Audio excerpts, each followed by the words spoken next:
I'm having some thoughts about the state of the world right now, and um, a, a bunch of what I'm seeing is, pressure for people to change their behaviors or else.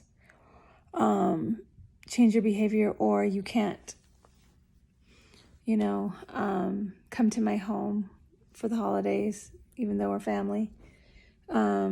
Change your behavior or you can't enter my place of business. Change your behavior or you can't attend the event you want to attend. You can't go, to the restaurants inside anymore or travel. And just thinking about that because I'm trying to think of this from the perspective of the map of consciousness by Stephen Hawkins, where he talks about any emotions as frequencies or resonances.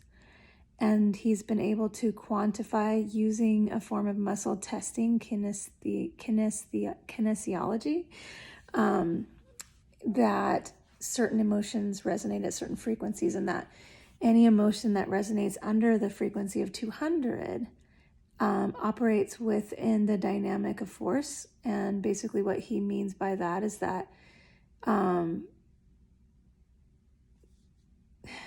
creating things or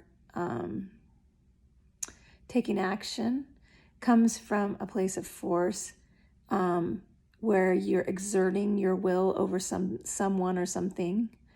And it tends to be either a lose-lose proposition or a win-lose proposition.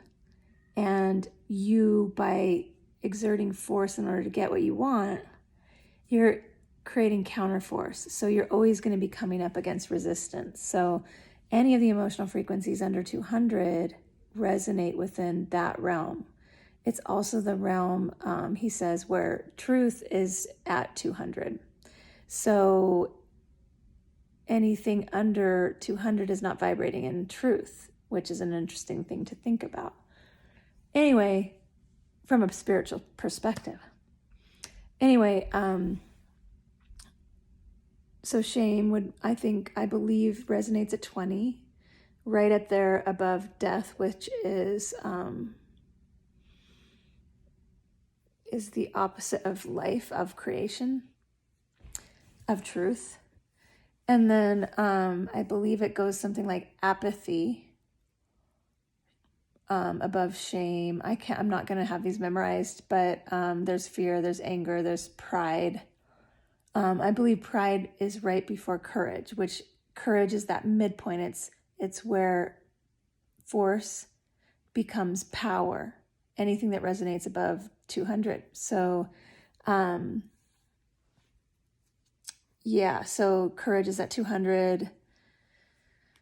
Then what comes above that? I think it's neutrality, and then acceptance, willingness, and I believe it might be love, and then unconditional love, then joy, and then peace, I think, and then enlightenment, which resonates at 1,000.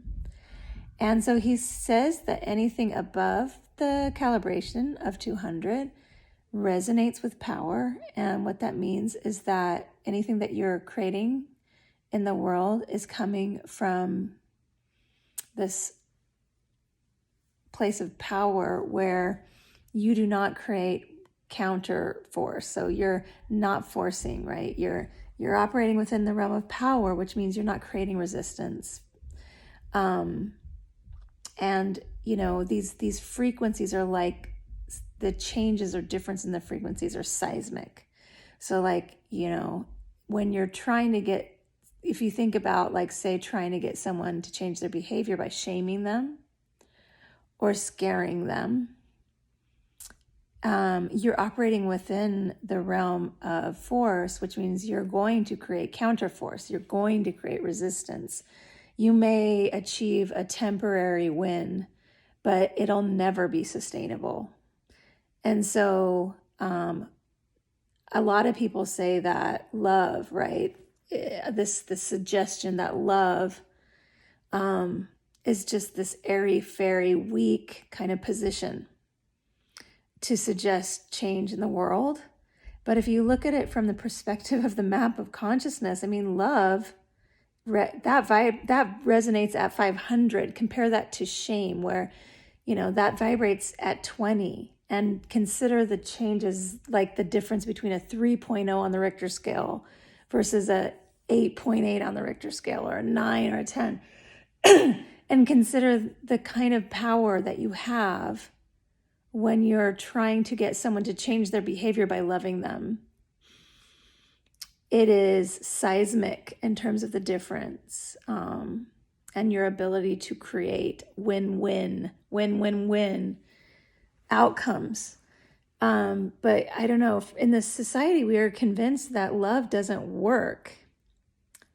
And we're really, I think, because of that, so blind to our true power to manifest and to create what we want and to create a vision for the future. I think the catch-22, though, this is, I think, maybe just the paradox here, because when you think about changing behavior, there's an attachment implied.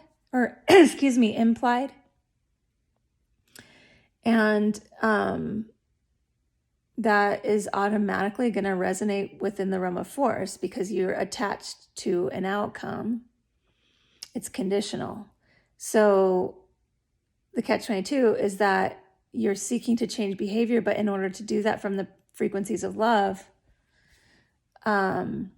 you have to let go of your attachment to outcome and stop being conditional to a certain degree. So I don't know. I think it's interesting. It's kind of a catch-22.